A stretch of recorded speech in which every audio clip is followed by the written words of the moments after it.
Bonjour à tous et à toutes, c'est Paul Dame pour vous présenter aujourd'hui encore un sapin en sucette.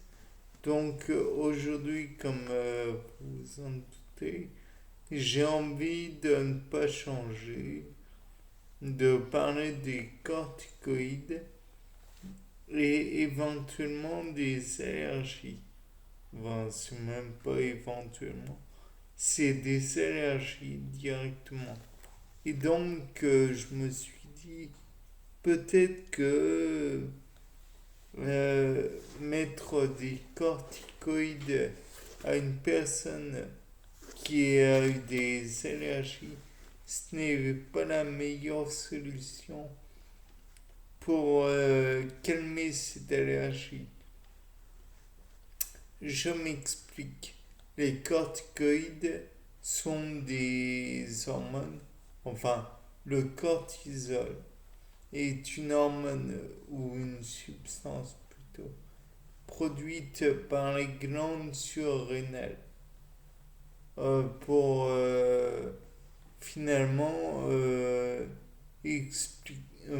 traduire un effet de stress.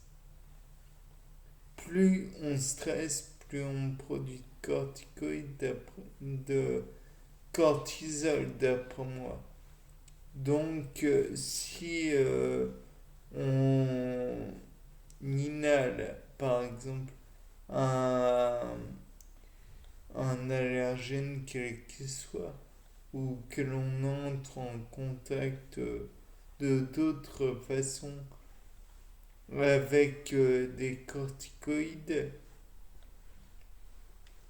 avec, avec des allergènes plutôt, alors il me paraît évident que un stress en plus, ou plutôt un effet de stress supplémentaire, ne va pas forcément être des plus adéquats. Ou alors, ces corticoïdes, wow, les corticoïdes que l'on ajouterait ne seraient là que pour substituer à la dose au cortisol que l'on produit naturellement. Et de là, on pourrait dire aussi que finalement, les corticoïdes ne sont là que pour atténuer l'effet de l'asthme et donc empêcher le corps de se mettre comment dire, en réaction à cette de défense face à un ennui qui n'est pas présent. Peut-être que finalement les corticoïdes ne sont pas les meilleures réponses que nous puissions trouver, bien qu'ils aient un effet anti-inflammatoire non négligeable, qui puisse développer la cage thoracique de façon non négligeable aussi, qu'ils aient un effet stéroïdien non négligeable aussi. En somme, c'est un médicament qui est assez paradoxal, car malgré tous les efforts qu'il fait produire au corps, il provoque donc de la fatigue, mais de la nuit. Pour être franc, je m'en rappelle encore, ils empêchent énormément de dormir. De plus, ils réveillent au plus tôt. Donc, ce qui est certain, c'est que on encaisse beaucoup plus de fatigue, si je puis dire. On supporte aussi, on résiste, mais le corps humain n'est pas invincible. Si on met des corticoïdes au moment où il y a une infection bactérienne, on met à mal, entre guillemets, les, comment dire, les défenses, l'immunité du système corporel, enfin l'organisme ensemble. Et plus on le met à mal, moins il réagit correctement, immunitairement parlant.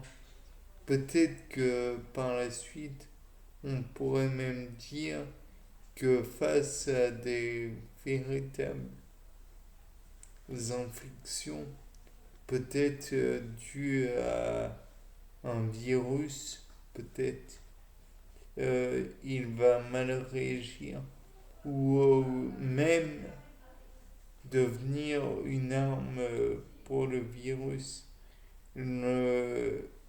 faire baisser l'immunité du corps humain qui a encaissé, entre guillemets, toujours ce fameux corticoïde.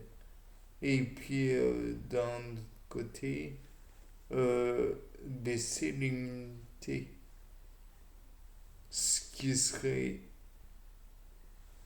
à envisager d'après moi, puisque s'il y a moins d'inflammation, il faut savoir qu'il y a moins de, comment dire, de signaux d'urgence, de danger, en somme. Donc, l'effet du corticoïde fait baisser la réaction immunitaire face au virus. Et donc celui-ci peut à sa guise euh, engendrer des problèmes plus importants.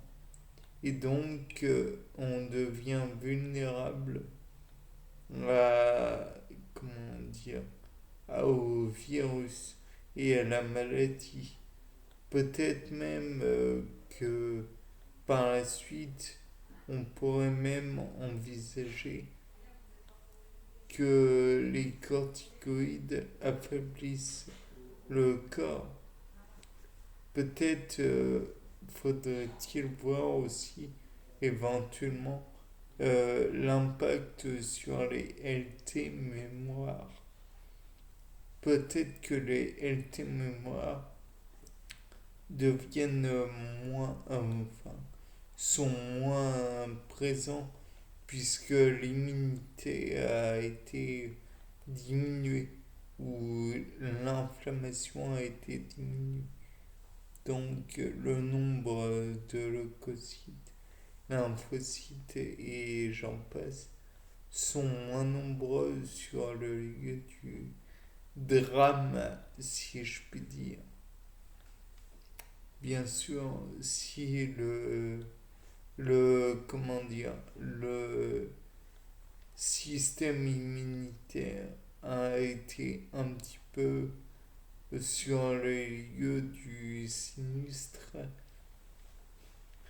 trop d'expression, il est envisageable tout de même de comment dire, de remarquer la présence du virus. Néanmoins, on n'est pas sûr qu'il va bien réagir avec le système va réagir. Le système immunitaire va réagir aussi rapidement que s'il n'avait pas été mis sous l'effet des anti-inflammatoires. Bien, je pense avoir ajouté les débuts d'une réflexion intéressante. C'était Paul Dame pour un nouveau sapin en sucette. Au revoir.